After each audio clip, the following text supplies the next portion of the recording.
유인촌 장관님, 네, 네. 축구협회 감사 진행 중이죠. 네, 그렇습니다. 네, 그리고 10월 말에 원래 발표가 있기로 했는데 조금 늦춰진 듯합니다. 네, 지금 아마 네, 최종 우리 정몽규 회장 그 면담이 지금 이루어지지 않고 있는 것 같습니다. 그래서 그 네, 끝나는 대로 발표할 예정입니다. 네. 그런데 문체부와 축구협회의 관계가 깔끔한 것인가에 대한 의문이 좀 있습니다. 아. 감사를 하려면 그래도 관계가 깔끔해야 할 텐데, 네, 네. 이런 소문도 있어요. 축구협회가 문체부 위에 있다. 그러니까 감사 대상인데 되려 축구협회가 위에 있는 거 아니냐. 왜냐하면 문체부 고위 공직자 출신들이 정관 예우로 축구협회에 임원진으로 가 있는 경우가 너무 많았던 겁니다. 자, 일단 단적인 예로 지금 축구협회 김정배 상근 부회장 어떤 출신이시죠? 알고 계시죠? 네, 네, 알고 있습니다. 네, 문체부 2차관 출신입니다. 네, 네. 자, 그리고 이런 말도 했대요. 강유정 의원이 증인으로 요청한 22일에 출석하지 않게 조치하겠다. 어떤 질의를 할지도 문체부 후배 통해서 내가 좀 파악해 놓겠다라고 김정배 상근 부회장이 말했다는 제가 제보도 받았습니다. 네. 뭐 이런 말이 오갈 정도예요. 이 정도면 한 몸이 아니라는 거를 좀 문체부가 증명할 필요가 있지 않을까요? 왜냐하면 그렇습니다. 감사 주체인데 네, 네. 감사 대상과 이렇게 깊은 연루가 있으면 안 될 텐데, 그래서 제가 이런 식으로 문체부의 정보가 감사를 하고 있는 정보가 되려 축구협회로 흘러가는 건 아닐까라는 의심을 하는 게 좀 합리적이죠, 나름. 지금까지 회장님, 그러니까 정몽규 회장님 취임한 이후에 10년간 축구협회 임원들 명단, 그중에서 문체부 출신들 표시해서 달라고 문체부에도 요구했습니다. 네, 네. 자, 그런데 자, PPT 보여주세요. 열흘 끝에 자료를 잘 주지도 않아서 저렇게 파란색 김정배 문체부 2차관만 있다라고 허위 자료 주셨어요. 이거 잘못된 거거든요. 한 명뿐이 아니었잖아요. 알고 계셨어요? 저는 제가 있을 때는 우리 문체부에서 축구협회 나간 사람이 없었는데요. 예전에 요번에 아마 제가 물어본 것도 2013년 이후부터예요. 네, 왜냐면 네. 정몽규 회장 네. 다음부터니까 그거는 조금 대답이 안 될 것 같고요. 네, 그러니까 사실은 이런 사실은 저는 잘 모르고 있었는데 요번에 가서 저 김정배 회장 얘기를 들었습니다. 네. 자, 이렇게 허위 자료 줘가지고 저희 방에서 일일이 다 하나씩 체크해봤습니다. 다음 명단 보여주세요. 네. 자, 요게 빨간색 조현재 누락, 곽영진 누락 이렇게 되어 있는, 그러니까요. 52대 2013년, 17년, 21년, 24년 이 4대째 집행부 안에 전부 다 문체부 정관이 있었던 거예요. 의도적으로 숨긴 거라고 볼만하죠? 글쎄요. 저는 이거 정확하게 다시 정리를 해서 이거 저희가 한 거라니까. 드리도록 하겠습니다. 이거 네. 주신 게 아니라 저희가 파악을 한 거예요. 글쎄요. 예, 예. 네, 그래서 문체부 출신인데 저는 이게 이제 이 정도 되면은 문체부와 축협도 카르텔이 아닌가. 저는 축피아라고 부르고 싶어요. 오히려 축구 마피아가 있는 것이 아닌가라고 생각이 들 정도인데 이렇게 많은 분들이 계신 거예요. 저는 용납할 수가 없습니다. 다시 자, 제가 왜 말씀을 계속 하겠습니다. 드리냐면 아직 감사 결과 나오기 전이고, 네. 그런데 이렇게 많은 분들이 연루가 되어 있고 문체부와 한몸 같다라는 의혹에서 자유롭지 않다면 감사 결과에 대한 신뢰도도 매우 떨어질 수 있는데 자료라도 제대로 제출하셨으면 그 의혹이 좀 줄지 않았을까라는 생각이 들고요. 네, 네. 자, 그리고 딱 보시면 아시다시피 이분들이 꼭 계속 임원으로 있었고, 제가 노조 측에 받은 정보에 의하면 연봉도 한 2억 5천 된다고 하시고요. 그리고 비상임인데도 이렇게 연봉을 주나요? 네, 뭐 노조 측에서 그렇게 밝혀요. 이거 정확한 건 아니지만 노조 쪽에서 이렇게 얘기를 한다고 지금 합니다. 현재는 상근이고 그 전에 있던 사람 아니요, 하여튼 비상임인가 보네요. 네, 그런 제보가 있었습니다. 네, 뭐 네, 좀 네. 여부를 더 확인해 봐야겠지만, 자, 피파 규정 얘기하면서 축구협회가 늘 정치적 저희가 독립을- 확인해서 다시 다 그러니까 정확하게 질의가 안 드리겠습니다. 끝났습니다. 네. 네, 정치적 독립 얘기하고 있는데 오히려 이렇게 주무부처인 문체부 소속 고위 공직자들이 10년 넘게 축협이 곁에 둔 건 이유가 있지 않을까라는 생각이 들고, 이 이유는 제가 가진 의혹뿐만 아니라 매우 상식적인 분들이라면 모두가 다 가질 의혹이 아닐까 싶습니다. 네. 그 부분에 대해서 더 또 문체부를 좀 최근에 하고 싶은 거는, 저는 이 자료 요구한 거 축구협회 아니라 문체부였거든요. 네, 네. 그러니까 자기 소관의 그 임원들 그리고 혹은 국장을 지냈던 분들 이력을 가진 문체부 이력을 가진 분들이 축구협회 어디 갔느냐고 물어봤는데 제대로 체크 안 하고 숨기고 보낸 거고 이거는 저희가 체크 안 하고 확인 못하면 넘어갈 문제로 생각한 거 아닌가 국회 기망한 거 아닌가라고 굉장히 좀 의혹이 될 만한 자료 제출이었어요. 아, 자, 그래서 네네. 이런 축구협회 허위 자료에 대한 단순한 게다가 문체부 출신 이력 있는 분들을 체크도 안 될 거면 감사에 대해서 되게 의심스럽다. 제가 일단 의심을 갖고 제대로 하셔서 필요한 조치도 어떻게 할 건지 그리고 이 축피아 끊어낼 방법은 없는지에 대한 그 부분도 좀 대안을 마련해 주시기 네. 바랍니다. 하나 더 여쭙겠습니다. ISO 국제표준 아시죠? 네, 말씀해 주시죠. 네. 네. 이거는 그냥 ISO 많이 들어보셨어요. 지금 네. 당황하셔서 모르신다고 하시는 것 같은데 현재 중국이 ISO에 제출한 e스포츠 용어 국제표준화 제안서 초안이 통과된 거 알고 계세요? 아, 저는 모르고 있습니다. 모르시면 안 돼요. 근데 이게 벌써 저희가 의원실에서 지적을 하기 전까지 아예 문체부에서 모르고 있었다고 하더라고요. 자, 그리고 하나 더 여쭤볼게요. 기술표준원에 등록한 전문가, 우리 쪽 전문가 누군지 알고 계신가요?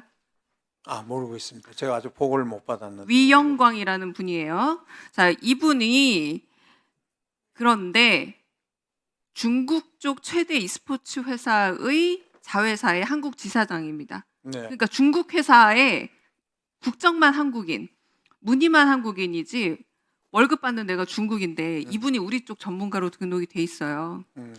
게다가 스스로 본인이 전문가로 등록을 했어요. 네. 문체부는 지금도 아무것도 모르고 있었고 저희 쪽에서 오히려 알려드렸습니다. 이거 어떻게 할 건지에 대해서. 그리고 기술표준원 주도로 열린 대응 회의에서 이런 발언도 했대요. 자료 화면 좀 보여주세요. 드는 건가요? 한국 편 드는 건가요? 딱 보셔도. 중국이 어떤 의미를 둔 건지 생각해보자. 중국이 이런 걸 한 건 좀 파악을 해봐야 된다라고 제가 보기에는 말만 한국어하고 이제 중국 편 들고 있는 걸로 보이거든요. 자, 그래서 오죽하면 표준원에서 우리 측 전문가 좀 더 달라고 더 등록을 해달라고 요구를 했는데 문체부에서 추천한 인사가 없답니다. 한마디로 문체부에서 지금 무대책인 거예요. 자, ISO가 뭐 그렇게 대단하냐라는 생각도 들 수 있지만 이거 기축통화 비슷한 거 아닙니까? 국제대회가 열리면 요 표준안을 삼아서 모든 게 진행이 되기 때문에 우리도 독자적인 ISO의 국제표준안을 만들어야 돼요. 지금 빨리 만들어야 병합심사라도 된다.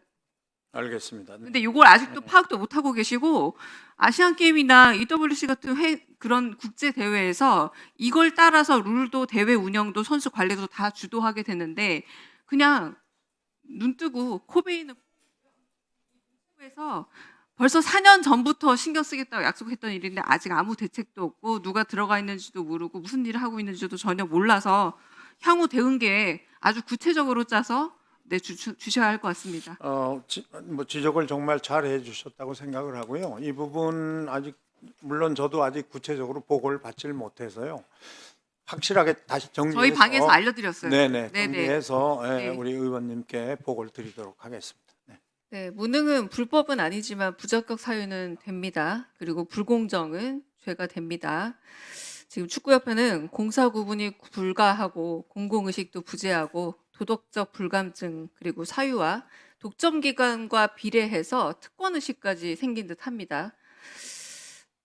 자, 정몽규 회장님. 예. 저랑 원래 22일 날 만났어야 되는 거 아닌가요? 안 나오셨죠? 뭐 그때 못 나가서 죄송스럽게 생각합니다. 자, 김정배 부회장이 그렇게 좋아하던가요?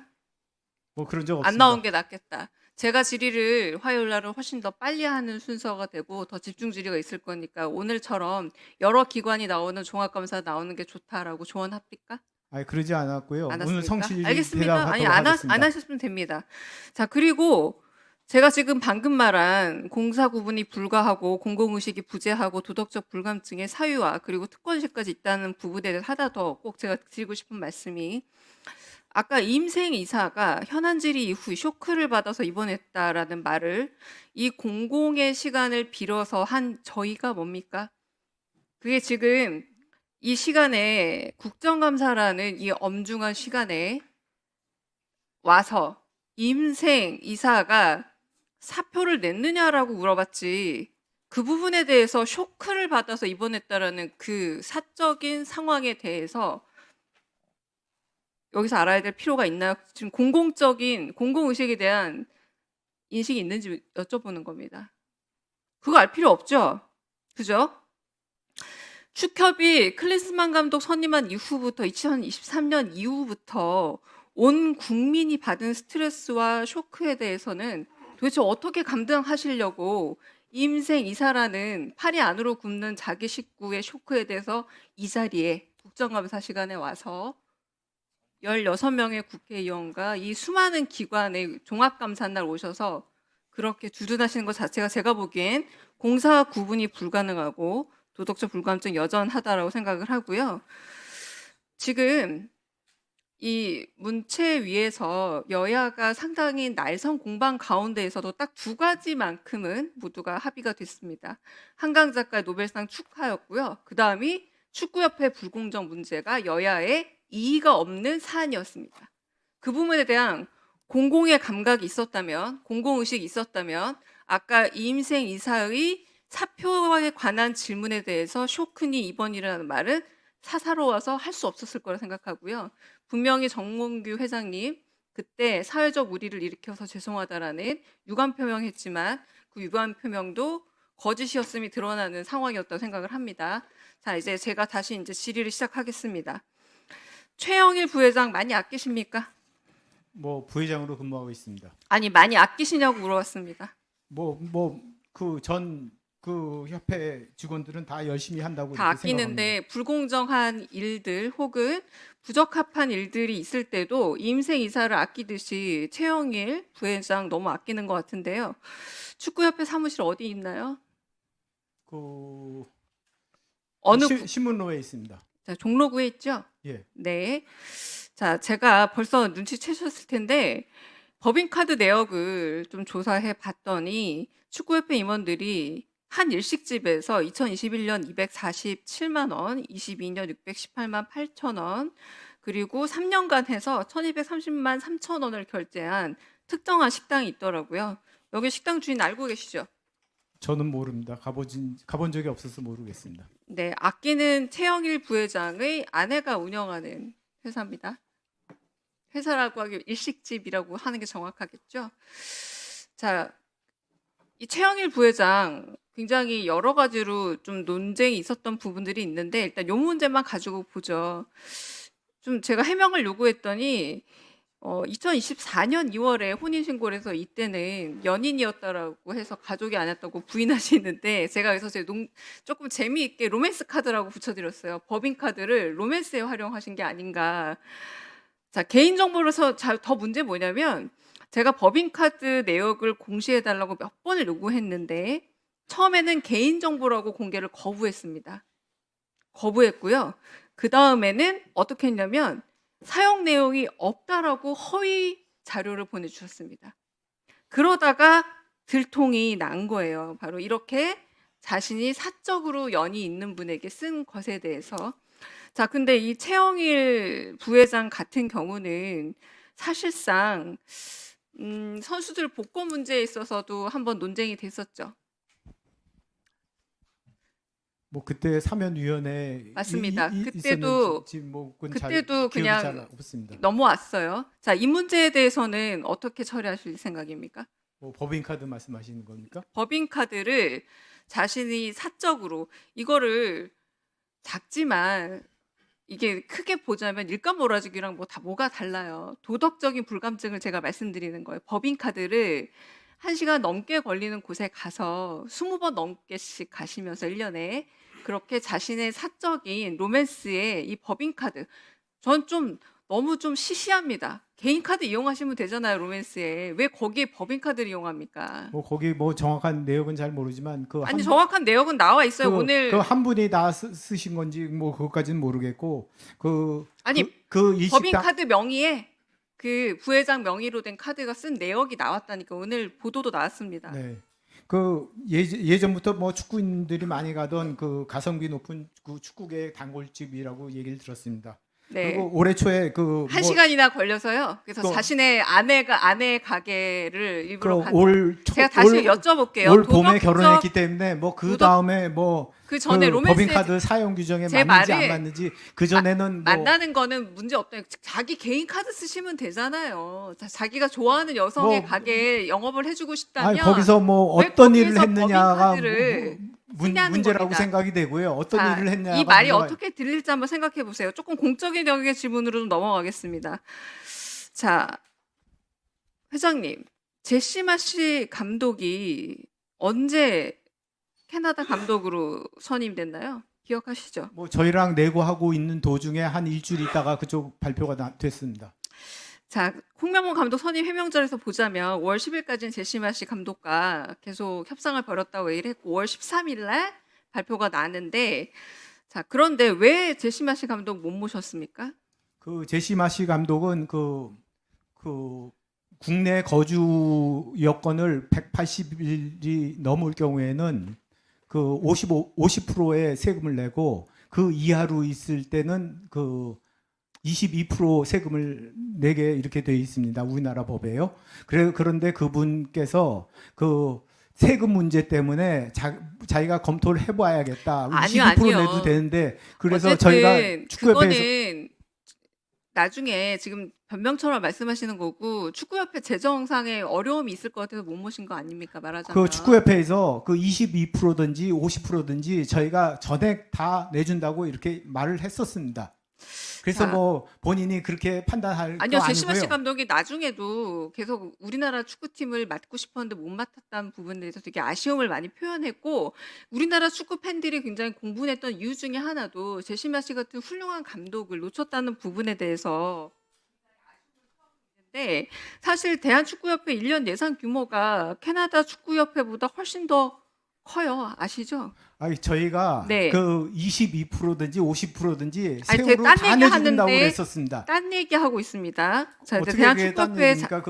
그 22% 내면 그 뭐 예를 들어서 100만 불 주면 200만 불을 저희가 내야 자, 되고 그런 부분에 대해서 저희가 자, 그걸 다 해주겠다고 그렇게 얘기했는데 그분의 가장 큰 걸림돌은 거주 조건이었습니다. 그분의 거절 레터에서도 이게 왜 말이 안 되냐면 세금 문제도 캐나다랑 좀 따져 보면요. 우리나라는 비거주자 소득을 기타 소득으로 분류할 경우에 소득 20% 원천지 그 얘기하고 있는 거잖아요. 예, 원천지수까지 해주겠다. 근데 캐나다도 별 상황이 다르지 않아요. 비거주자 소득세 25%고 우리나라보다 더 높아요. 자, 그런 부분에서 이런 문제들을 다 해결했는데 분명히 제시마 씨 감독은 우리 쪽에서의 협상 과정이 매우 미진했다라는 표현을 했고 전혀 그렇지 그 부분에 않습니다. 대해서 굉장히 분노를 하고 있는 축구 팬들이 많이 있고요. 그리고 캐나다 축구협회에서는 이 제시마디 감독 영입을 하면서 또 한편으로는 북미 축구 프로리그인 메이저리그 그 시기에 소속된 캐나다 세 팀의 후원까지 받았어요. 자, 이렇게 전국적인 그리고 프로리그의 그런 지원까지 받아서 감독을 모셨는데 제 말은 만약에 저 그랬다면 가 아니라면 홍명보 감독을 염두에 두고 오히려 훌륭한 감독을 놓쳤다라는 축구 팬들의 의심을 더 높여가는 문제밖에 안 되는 겁니다. 하나만 더 여쭤보겠습니다. 자, 제시마 씨 인생- 제가 간단히 한 30초만 아, 설명드리겠습니다. 제가 질 시간이 별로 길지 않고요. 좀 더 여쭤보겠습니다. 자, 이임생 그때 이사께서 우리나라 제시마 씨 축구가 그 부분을 잔디에 그 지금 대해서 나중에 설명 기회를 한 30초만 제가 드리도록 주시겠습니다. 하겠습니다. 예, 예. 감사합니다. 네, 제 질의 시간은 흘러가고요. 회장님의 답변 시간은 매우 깁니다. 그러니까 좀 제 질의를 말씀해- 제대로 죄송합니다. 듣고 대답을 해주시고요. 그리고 저는 축구 팬들의 매우 합리적인 의심과 그리고 그분에 대한 분노를 그대로 전달을 하는데 확인되지 않는 말이 아니라 그럼 저한테 서류로 입증을 해주시면 되는 거고요. 이제 잔디 문제 좀 물어보겠습니다. 자, 이임생 이사가 뭐라 그랬나요 그때? 대표 선수들이 한국에서 잔디 상태가 정말 뛰기 힘들다. 그래서 위원님들이 한국 축구를 위해 우리 선수들에게 좋은 잔디에서 경기를 뛸 수 있도록 도와달라고 얘기를 했죠. 예, 모든 축구인들이 다 그렇게 생각하고 있습니다. 자, 그러면은 축구협회는 이 잔디 문제에 대해서는 신경을 쓸 수 있는 그런 말을 오히려 부탁하는 게 아니라 책임 주체가 아닌지 한번 봐야 될 것 같은데 한 자료예요. 2023년 K리그 축구장 컨설팅 리뷰를 봤더니 K리그 24개 구장 잔디 중에 13곳의 잔디 돌림병이 시달리고 있고요. 목동과 춘천에서는 해충도 있고, 그리고 11곳은 배수 이상, 그리고 잡초 등의 문제도 갖고 있습니다. 자, 그런데 이 프로축구 연맹 차원에선 그래도 노하우도 있고, 한편으로는 구단 혹은 잔디 관리 주체들과 설명회도 하고 있더라고요. 자, 축구협회가 뭐 하고 있습니까, 여기에? 아무것도 없습니다. 잔디 관리에 대해서 축구협회가 하고 있는 게 없는데 왜 이임세 이사가 여기 와서 거꾸로 잔디 관리를 잘해달라고 저희한테 읍소한지 모르겠고요. 없습니다. 그거 없잖아요. 제가 알아봤습니다. 그 모든 운동장은 축구협회 소속이 아니라 각 지자체 소속입니다. 그 지자체에서 관리. 아니요, 제가 다시 잔디 관리 주체들과 해마다 설명회를 갖는다거나 노하우 공유는 축구협회도 할 수 있잖아요. 축구협회 아닙니까? 대한축구협회. 그리고 그걸 안 하고 있어요. 없는데 왜 자꾸 그걸 변명하세요? 없잖아요. 그 부분은 그 프로연맹에서 잘 하고 계시고요. 잔디뿐만이 아니라 인조 잔디도 상당히 지금 상태가 안 좋습니다. 아까 딱딱하게 돼가지고 그게 굉장히 안 좋아서 모든 축구인들이 인조 잔디의 질과 잔디의 질에 대해서 말씀드리고 있습니다. 제가 다시 질문할게요. 이임세 이사가 그걸 축구협회에서 해결하시면 되지 왜 여기 와서 눈물을 흘리시면서 잔디를 저희한테 부탁했냐라는 질문에 대한 대답으로 맞지 않고요. 자, 잔디 관리 예산을 좀 봤어요. 자, 봤는데 어떤 데는 뭐 6천만 원도 되고 어떤 데는 4억 1,800만 원까지도 되고 굉장히 편차가 커요. 이임세 이사가 눈물로 호소했는데 이 편차를 좀 줄이기 위해서 축구협회가 예산상으로 지원해 준 적 있습니까? 제가 아까 말씀드렸던 것처럼 축구협회는 상당히 흑자 기관인데 그러면 이임세 이사 울고 있는데 아까 잘 많이 아끼신다고 하셨잖아요. 자, 그 눈물을 거두기 위해서 축구협회가 예산상의 지원이나 홍보를 위해서 노력한 거 있습니까? 그 프로연맹에서 항상 그 잔디를 다시 물어볼게요. 축구협회가 한 거 있습니까? 뭐 없습니다. 없습니다. 저희한테 제출한 자료 중에 없어요. 제가 지난번에도 말씀드렸는데 저희가 자꾸 관리 말로만 주체가 하지 아닙니다. 말고 제가 다시 얘기할게요. 설명회를 하거나 노하우를 공유하거나 지금 흑자가 나고 있는 예산을 이임세 이사가 눈물로 호소하면서 위원들에게 얘기할 게 아니라 축구협회 제가 법인카드 사용에 대해서도 사용 내용을 달랬더니 첫 번째는 개인정보라 안 된다, 두 번째는 사용 내역이 없다, 세 번째는 도둑공시를 했다가 오남용 사례가 드러나는 정말 힘들게 하는 사례가 너무 많은데 아까 제시마 씨 과정을 봤더니 2024년 7월 22일에 보도자료가 나왔어요. 국내 거주 문제와 세금 문제로 감독직 제안을 포기한다는 회신이 왔다라고 축구협회에서 공식 보도자료를 줬는데 둘 중 하나입니다. 이게 허위 자료였던가 아니면 회장님이 지금 위증하던가 도대체 이런 식의 너무 헷갈리는 허위 자료, 보도 자료를 허위로 내신 거예요. 만약에 맞다면 아니면 위증하신 거예요. 그러니까 아까 제가 뭐라 그랬죠? 이메일 받은 게 있다고 했으니까 그 이메일을 말로 말고 자료로 저한테 보내달라고요. 그럼 제가 확인할게요. 둘 중 하나 지금 보도 자료가 허위거나 위증하신 겁니다. 앉으세요.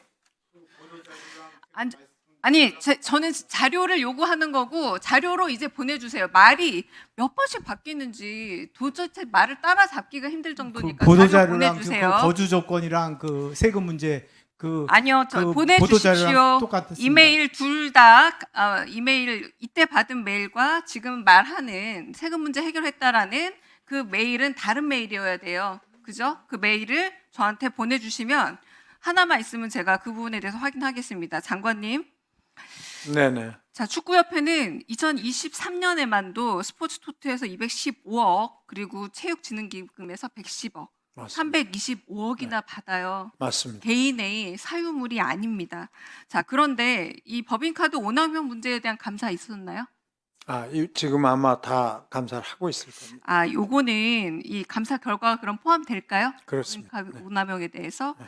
자, 그 부분에 대해서도 왜냐하면 2017년에 아시죠? 축협이 한번 골프장, 유흥지점, 노래방 등에서 잘못 이용한 법인카드 때문에 이 부분이 입건된 적도 있었어요. 그러니까 이런 문제가 또다시 재발하면 안 되기 때문에 이 감사 결과 분명하게 하셔서 만약에 빠져 있다면 특정 감사라도 하셔가지고 알겠습니다. 법인카드 네. 사용 내역에 대한 감사를 꼭 해주시기 바랍니다. 네, 다시 한번 점검을 하겠습니다. 네. 오전에 그 영진이 숨기고 있는 법률 검토 보고서 그리고 법무법인별로 의뢰한 상세 내역과 비용 지급 현황 자료 요청을 했습니다. 네, 그나마 이게 쪼개기로 오기 시작했는데요. 비용 지급 현황을 받아봤는데 제가 알고 있는 두 개만 있고 달라고 했던 하나는 안 와서 고발 조치할 수 있다라고 경고했더니 3시 넘어서 제출을 하긴 했어요. 자, 그런데 국정감사 피감기관 중에 이렇게 체계 절차 없이 주먹구구식으로 자료를 보내는 기관은 처음입니다. 어떤 방법으로 요청을 했는지 모르겠지만 법률 자문을 요청하긴 했는데 우연히 몇 번이나 등장해요. 하필이면 내부에 기록이 없답니다. 또 하필이면 늘 보내던 법률 자문 요청서도 없답니다. 또 하필이면 그 변호사가 퇴사를 해서 다른 보고서는 다 있는데 하필이면 영진이의 주장과 다른 주장이 담겨 있는 법률 검토 의견서만 사라졌다라고 이 하필이면이 4번이나 등장하면 이런 걸 보고 우연이라고 하기는 어렵죠. 상식적으로 이해하기 어렵고요. 그래서 위원장님께서 영진이의 이건 자료 은폐 시도라고 봅니다. 그리고 국정감사를 방해하려는 행위가 아닐까 싶어요. 엄중 경고해 주시기를 바라고요. 그리고 또 문체부에도 이 부실하고 허술한 영진이의 자료 관리 시스템에 대해서 특별 감사를 좀 요구합니다. 이상입니다. 장관님, 그제 대한체육회 감사에서 이기흥 회장 그리고 정몽규 대한축구협회장 접대 골프에 대해서 물었습니다. 혹시 보셨나요? 그날 하시는 건 못 봤습니다. 네, 좀 제가 설명을 해드릴게요. 체육회 공식 행사였다고 했거든요. 그런데 돈을 어떻게 지불했냐라고 했더니 정몽규 회장이 초청을 해서 친 거다.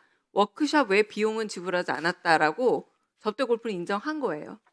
그리고 이게 청탁금지법 위반 소지가 있다라고 제가 물었거든요. 그랬더니 순수하게 인식하지 못했다라는 순수한 골프 접대라는 신조어도 만들었습니다. 이기흥 회장이.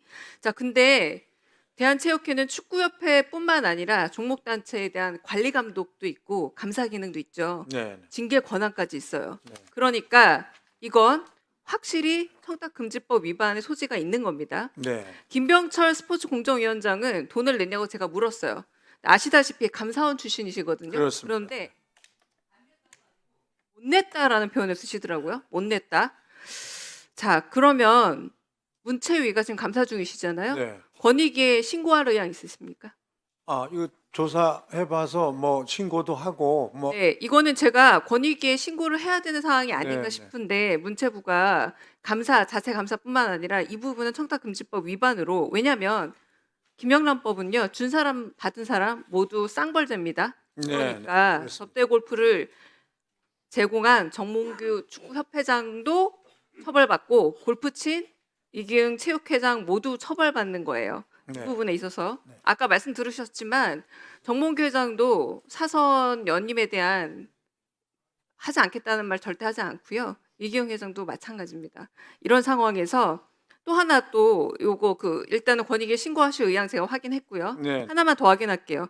김병철 스포츠 공정위원장 같은 경우 사실 김영란법 적용 대상이 아니더라고요. 제가 찾아봤어요. 일반 원칙을 보면 제척, 기피, 회피 조항에 분명히 저촉이 됩니다. 네. 저촉되기 때문에 이 부분에 대해서 이 사람이 김병철이라는 이분이 스포츠 공정위원장의 자격이 있는지 그 부분에 대해서 제척, 기피, 회피 사유가 없는지에 대해서 네. 철저하게 조사하셔서 국민들이 납득할 수 있는 결론을 주셔야 합니다. 네, 지금 아마 체육회는 저희들 감사가 아니고요. 감사원 감사도 있고 또 아마 공직기강팀도 지금 조사를 하고 있는 걸로 알고 있고요. 그러니까 뭐 아마 분명하게 이런 부분들이 다 짚어져서 청탁금지법 위반에 대해서는 아직 저희가 감사 과정에 처음 나온 얘기거든요. 네, 그것도 그러니까 좀 전반적으로 다 그걸 보고 있기 때문에 조사가 끝나면 보고를 드리도록 하겠습니다. 네, 저희가 피파한테 보낸 메일이 왔습니다. 답변이 와서 질의 내용과 답을 좀 말씀드릴까 하는데요. 시간이 오후 10시가 돼서 왔어요. 그래서 그 부분에 대해서 질의 내용과 답을 일단 말씀드리겠습니다. 제가 질의했던 부분은 대한민국 축구팬들의 강력한 요구로 국회 문화체육관광위원회에서 현안 질의와 감사 결과를 통해 축구협회가 자체 정관을 위반해온 사실을 여럿 확인했습니다.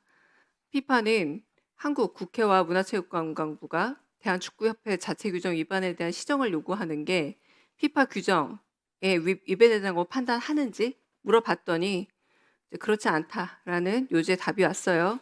피파는 한국 정부가 한국 축구의 좋은 거버넌스를 보장하기 위해 감사를 진행하는 것을 인지하고 있고 투명성을 장려하면서 정부가 구체적인 사항을 가지고 있다면 축구협회와 공유한 후 피파를 통해서도 알려달라라고 답을 줬고요.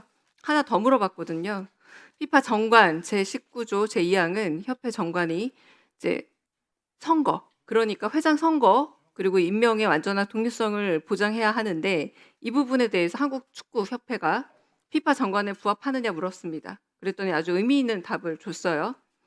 귀하의 서신에서 언급된 선거 절차, 회장 선거 절차에 관련해서 피파와 AFC, 아시아 축구연맹은 2023년 12월부터, 그러니까 다음 달부터죠. 다다음 달 KFA와 관련 조항을 검토하고 우리 기준이라는 건 피파 기준입니다. 피파 기준에 맞추기 위해 논의를 시작했다. 잘 안 맞는다는 얘기겠죠. 여기 원본이 있고요. 제가 원본을 지금 띄워놨습니다. 축구협회 회장이 피파가 정치적 개입을 하지 말라는 식의 공문을 보내왔다고 얘기했지만 저희가 질의한 결과 전혀 문제 없다라는 거 확인시켜 드렸고요. 네, 다른 후속 질문 넘어가겠습니다. 감사합니다. 17일 영진이를 대상으로 영화 티켓 구입 가격 혹시 보셨나요? 네, 보셨죠? 워낙 네. 화제가 좀 됐습니다. 네. 자, 그래서 영진이에는 뭐라고 대답을 하냐면 독자적인 행정제재 권한도 없고 조치에 한계가 있다. 한마디로 뭐 해보긴 해보기는데 할 게 없다. 이런 식의 답을 줬어요, 영진이가. 그리고 또 영비법 위반한 의결사항 2024년 1월 그 의결사항에 대해서 질의를 했더니 이 부분에는 아예 답을 보고를 하지 않고 있습니다. 자, 그렇다면 이 부분에는 문체부가 사실관계도 파악하고 조치도 할 수 있는 권한 있죠. 그거 네. 부탁드립니다. 네. 네, 마지막 질의를 그냥 이어서 제가 하겠습니다. 장관께서 임명 전 인터뷰에서 자본과 권력에서 독립하는 영화까지 정부가 왜 돈을 줘야 하나라고 인터뷰하신 적 있어요. 예전엔 그렇게 했습니다. 그리고 올해 뉴욕에서는 이미 성장한 사람들은 헤엄치기 두고 막 시작하는 청년이나 독립영화든 다리하는 게 중요하다라고 했는데 맞습니다. 과거에 얘기했던 독립영화와 여기서 얘기하는 독립영화는 다릅니까? 같은 영화입니다.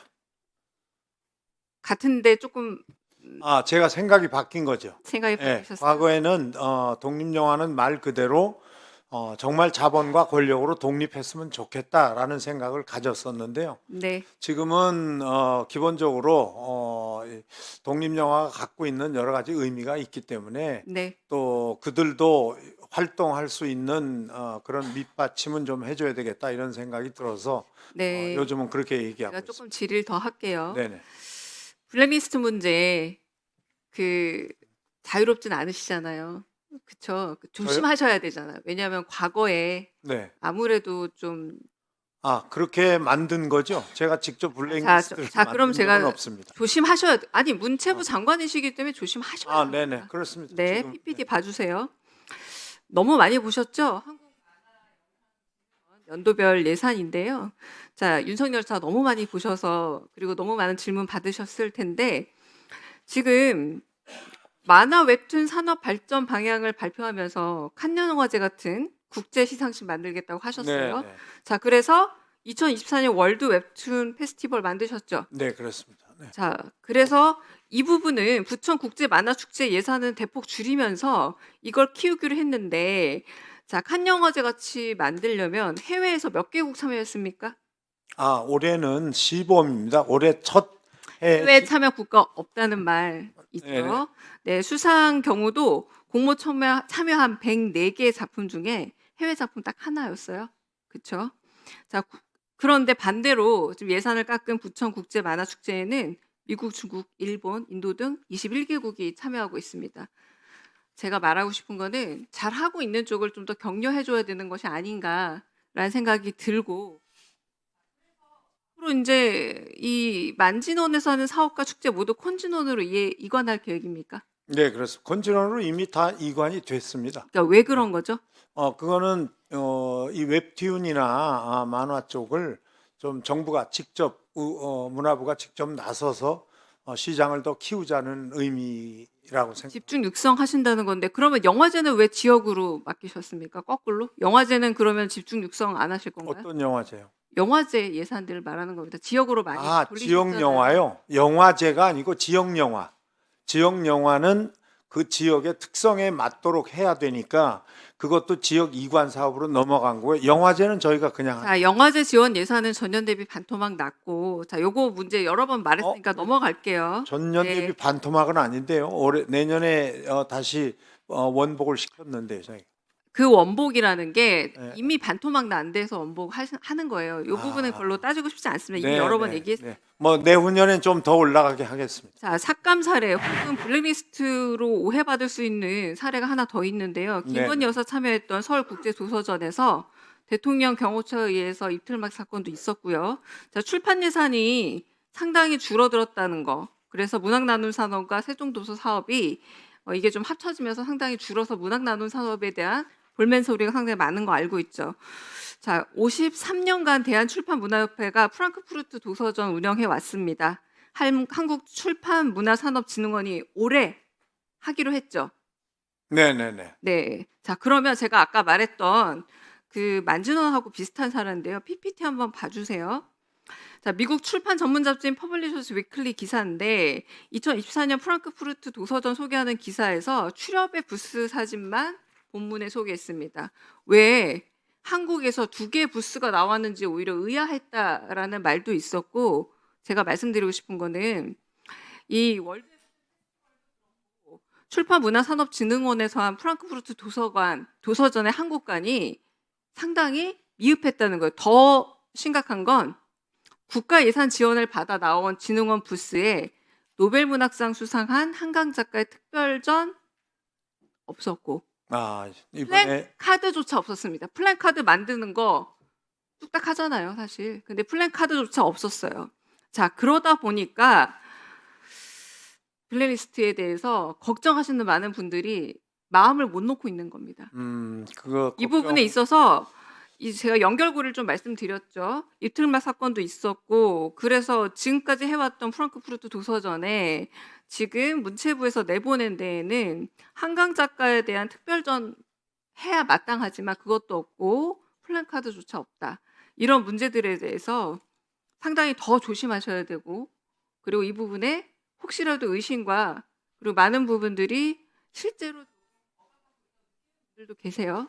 그 부분에 대한 의혹을 해소해야 된다고 저는 네. 생각합니다.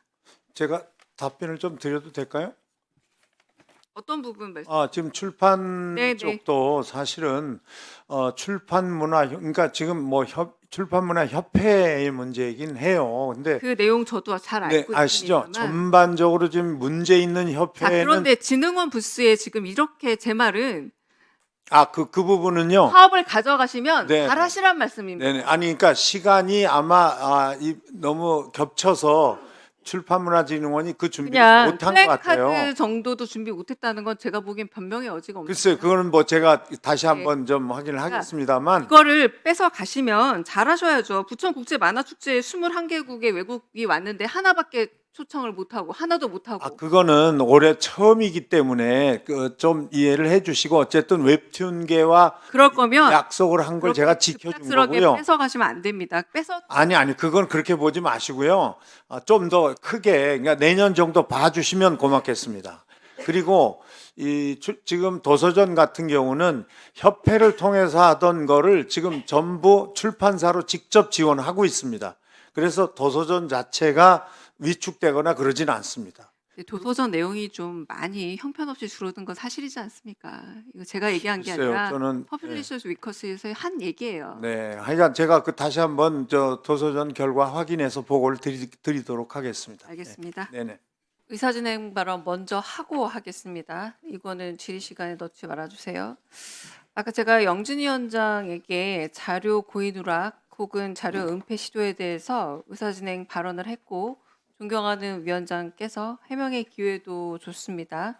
근데 또 거짓 해명을 했고요. 뭐라고 했냐면 공식적 문서가 아니다라고 대답하셨거든요. 근데 수신의 영화진흥위원회라고 제가 갖고 있어요, 실제를.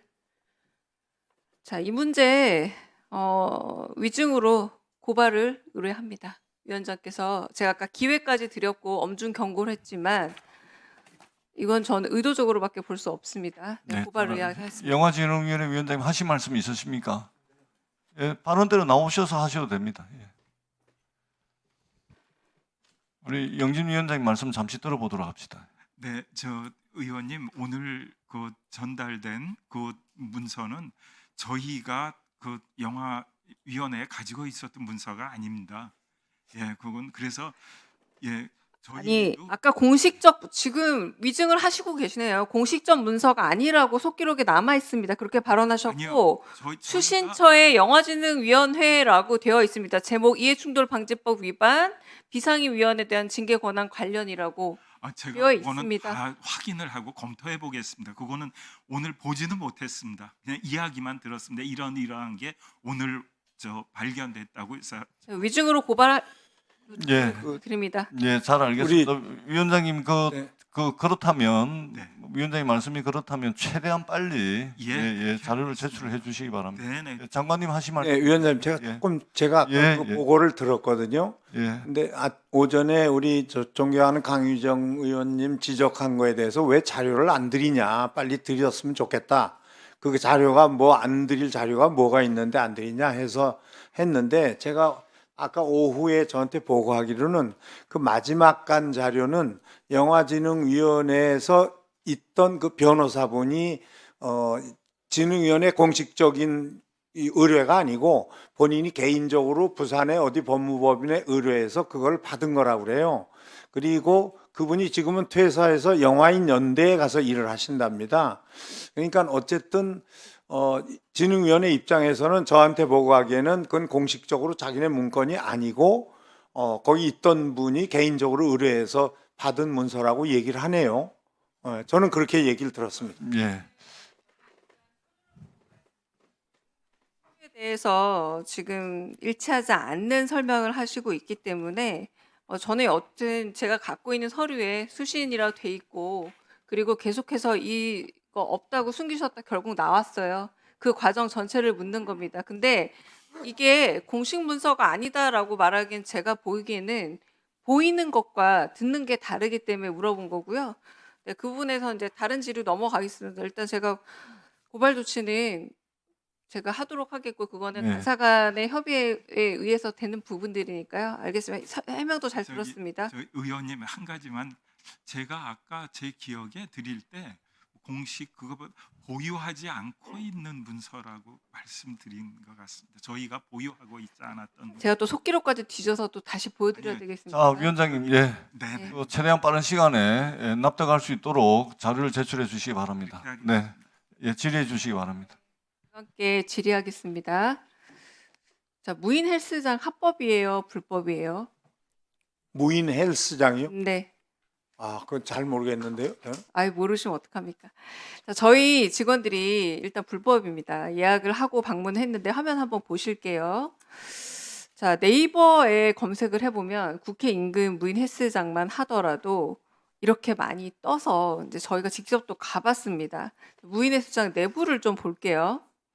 제가 내부를 보면은 체육시설업 신고 증명서도 없고 사업자 등록증도 없고 기기 사용 안내문도 없고 안전주의문도 없습니다. 비상 상황 대비해서 전화기도 없고요. 심지어 비치된 구급함에도 붕대나 소독약 정말 마트에서 파는 정도밖에 없어요. 소방 설비도 없고. 자, 탈의실도 한번 들여다볼게요. 위생 관리 전혀 안 돼 있고 보셔도 좀 무섭죠. 네. 자, 게다가 이거 모르시면 안 되는 게 혼자서 무거운 중량 역기를 들다가 깔려서 사망한 사건이 있었습니다. 17년에 90kg 역기를 들다가 목에 떨어뜨려 사망한 사고가 있었어요. 그래서 이제 이 무인 헬스장에 헬스장이라고 등록이 된다면 무인이면 안 되는 겁니다. 관리자가 있어야만 되는 건데 장관님 그러면 헬스장은 자유체육시설입니까? 신고체육시설입니까? 저기 신고 해야 그렇죠. 돼요. 네. 신고하는 이유가 체육 지도자 한 명이 무조건 있어야 해요. 있어야 되죠. 네. 네, 그렇기 때문에 무인 헬스장이라는 게 말이 안 되는 겁니다. 만약에 관리자가 네, 없으면. 네. 사망 사고 전수조사 하셨죠? 전 못 해봤는데요. 네. 문체부에서 전수조사 했었는데요. 네. 이 차관님 맞. 제가 와서 뭐 이런 지시를 한 적은 없는 것 같습니다. 네, 무인 헬스장이 전국에 몇 군데인 줄 혹시 아세요? 모르겠습니다. 모르시면 안 돼요. 그렇죠. 왜냐면 이게 지금 우후죽순으로 계속 생겨나고 있고, 네. 자, 네이버에서 24시간 무인 헬스장 검색해서 보여준 결과 이겁니다. 네, 네. 지금 조사 결과하고 225곳이라고 나오는데 저희가 조사한 것만 해도 321곳이 넘어요. 네, 네. 자, 그러면 전국 단위로 하면 훨씬 넓죠. 자, 지난 2월에 자, 사망사 갖고 있었던 부산이라고 했잖아요. 네. 이 부산에는 여기 조사 결과에 포함도 안 돼 있습니다. 사망 사고가 났음에도 불구하고. 자, 그리고 문체부에서 부산에 10개가 있다라고 조사를 했는데 저희가 조사해 봤더니 80곳이 나왔어요. 그러니까 하나도 안 맞는 상황이고, 대구도 그래요. 대구도 무인 헬스장 한 곳이 적발이 됐어요. 그런데 상호명이 뭐 나홀로, 솔로 이런 것도 많아서 오히려 더 유도를 하고 있는 상황도 많습니다. 자, 무인 헬스장이 두 가지 형태예요. 하나는 예약제로 장소를 대여하는 방식이 있고, 일과 시간 내에 이제 직원을 배치하고 저녁 시간, 새벽 시간에는 무인으로 활용을 하는데, 문체부에서 갈 때는